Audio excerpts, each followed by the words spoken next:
अनुरोध होगा कि जब गेहूं की फसल कटती है, कृषि विभाग की तरफ से हमारे प्रत्येक राज्य की कृषि बीज गोदामों पे 50% अनुदान पे प्रायः ढैंचा बीज आपको उपलब्ध कराया जाता है।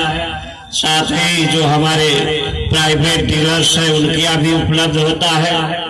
आप अपने प्रत्येक खेत में कम से कम 3 वर्ष में एक बार ढैंचा बुआई करके पलट लेते हैं तो आपकी मृदा का स्वास्थ्य अच्छा रहता है। साथ ही नाडक कंपोस्ट है, वर्मी कंपोस्ट है, मृदा सुधारक के रूप में पाइराइट है, जिप्सम है, ट्राइकोडर्मा है, पीएसबी कल्चर फास्फेटिका, इन सब चीजों को आपको इस्तेमाल करने की आवश्यकता है। इसी कड़ी में मैं एक नई विधा नैनो यूरिया के संबंध में आप लोग इधर काफी परिचर्चा सुन रहे हैं। मैं इफको के जिला प्रबंधक महोदय को यहाँ आमंत्रित करना चाहूंगा कि आप आए और आज इस जोनल मोटा अनाज संगोष्ठी जो यहाँ पकहा में आयोजित है, आप आए और किसान भाइयों को इस नई तकनीक के विषय में विस्तृत रूप से जानकारी दे। खेत और खलिहान तक जब पहुंचे विज्ञान, खुद किसान और देश भी बनता तब धन्यवाद।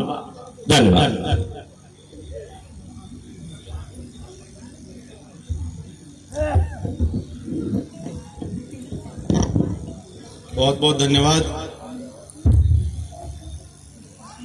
मंचासीन हमारे सभी सम्मानित अधिकारीगण, हमारे सभी अतिथि महोदय और यहाँ पर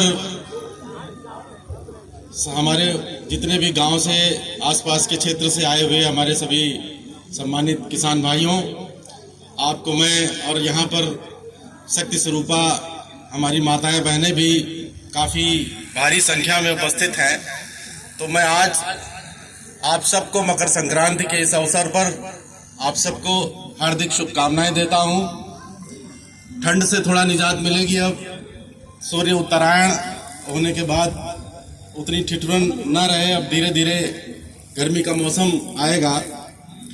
तो बड़ी अच्छी जैविक चर्चा चल रही थी कि कैसे हम प्राकृतिक खेती को, जैविक खेती को अपनी जो हमारी पद्धति है उसमें शामिल करके जो हमारी मिट्टी, पानी, इनको हम प्राकृतिक रूप से कैसे जो टिकाऊ खेती की हम बात करते हैं कि जैसे हमें अपने दादा परदादा से, पूर्वजों से मिली है विरासत, उस विरासत को हम कैसे संजो के रख सकें कि वो विरासत हम अगली आने वाली पीढ़ी को दे सकते हैं। तो निश्चित तौर पे ये नजदीक तो क्या इसको ऊपर करना पड़ेगा। तो निश्चित तौर पे एक जागृति की आवश्यकता है, समझने की जरूरत है कि हम जो कर रहे हैं उसमें थोड़ा सा परिवर्तन करके हम कितना बचा सकते हैं। तो एक तो बचाना है कि जो हमारी जेब से जो खर्च हो रहा है उसको हम कैसे बचाएं। दूसरा जो सबसे इससे भी ज्यादा जरूरी पहलू है वो प्राकृतिक संसाधनों को हम कैसे बचाएं।